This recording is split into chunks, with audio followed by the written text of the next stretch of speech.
Welcome to the Techno Fundamental Report for May 22nd. Let's look at the data. Look, we can all listen to the media and all the analysts and all the people projecting things, but I think we just have to look at the data. The Atlanta Fed updated its economic growth projection where it estimated a negative 2.5% contraction for the first quarter of 25, which was at first a negative projection in years. This was in sharp contrast to the other estimates, which were positive. GDP came in at a negative 0.3. While this created some concern about recession, the Atlanta Fed now estimates 2.2% growth second quarter 25. So, doesn't look like a recession to me. We'll just have to continue to monitor. GDP now, this is something I'm just learning about. This is another calculation done by the Atlanta Fed.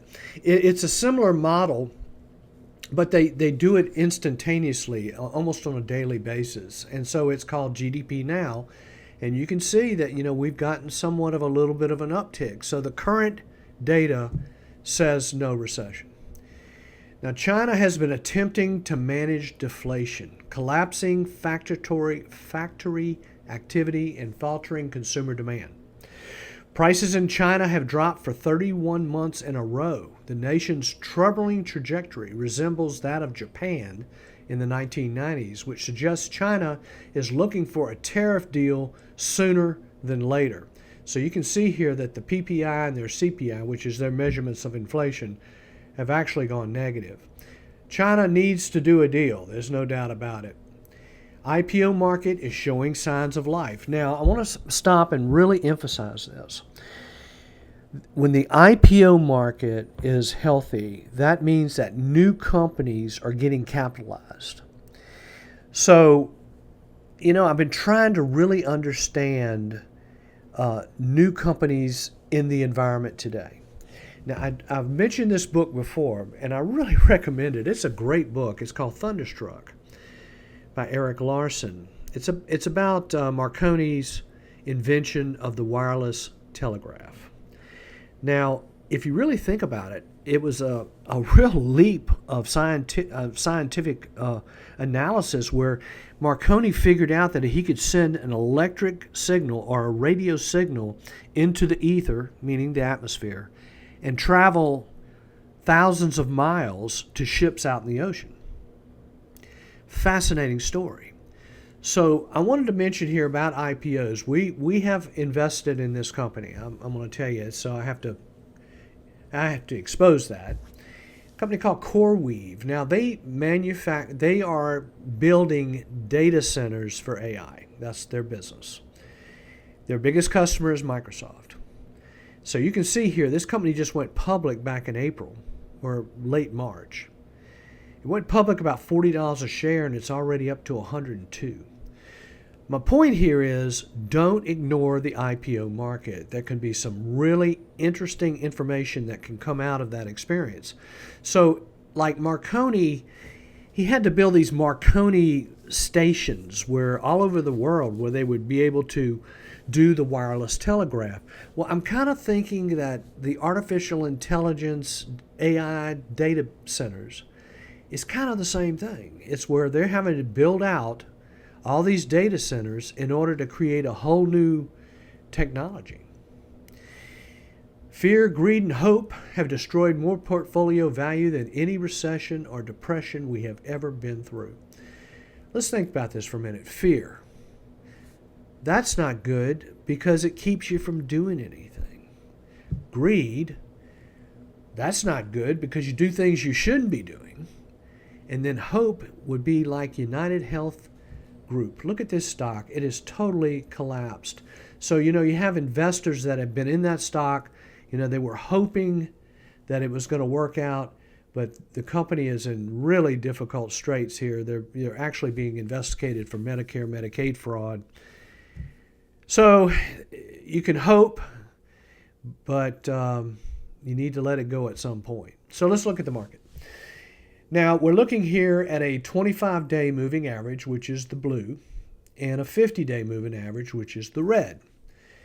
Moving averages are important. We talk about them every week. Now, you can see here the actual price of the index is above both moving averages, And the 25-day has now done a golden cross above the 50-day. This is very positive. This is looking like a new bull market. Same thing with the S&P 500. You can see here the 25-day is now crossing above the 50, and things are looking well. Now, we had a difficult day today, but we're still in an uptrend here, and things are looking quite positive. Now, the aggression index, we have seen somewhat of a little bit of a pullback, but we're now getting that golden cross where the 25-day is crossing above the 50-day. And so we're starting to see some more positive readings here on the aggressive index. It just means you need to be thinking a little bit more about being aggressive, and don't be too weary. You need to be thinking about speculation here. Interest rates, they're popping up. However, look stable to me. Look somewhat stable. You know, if the deficit and the debt issue, which is really causing this uptick in interest rates, is really an issue, gosh, last time we had something like this, interest rates were at 8%.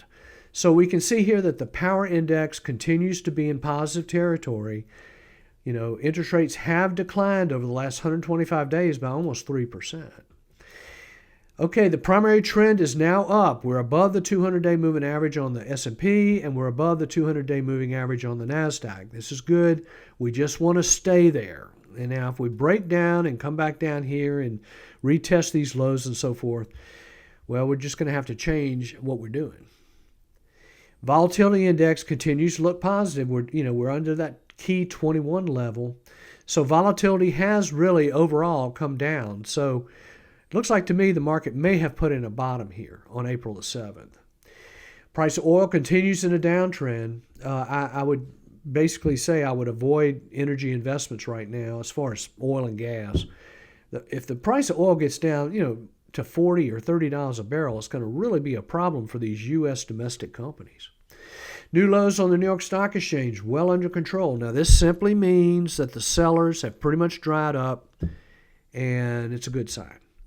Now, also, the AAII bull minus AAI bear ratio has started to show some improvement here. And in a way, it's not improvement. Back here was where, you have to realize what this causes, all this negativity causes, is that there are trillions of dollars of cash sitting on the sidelines as fuel for this next bull market. So this is not bad news. This is actually pretty good news. Now, one of our long-term indicators is the trend lines. And what we do here is we take a 35-week moving average. It's a weekly graph. We plot dots as to the closing price of the NASDAQ here. And you can see we're now above that moving average, which is a real positive.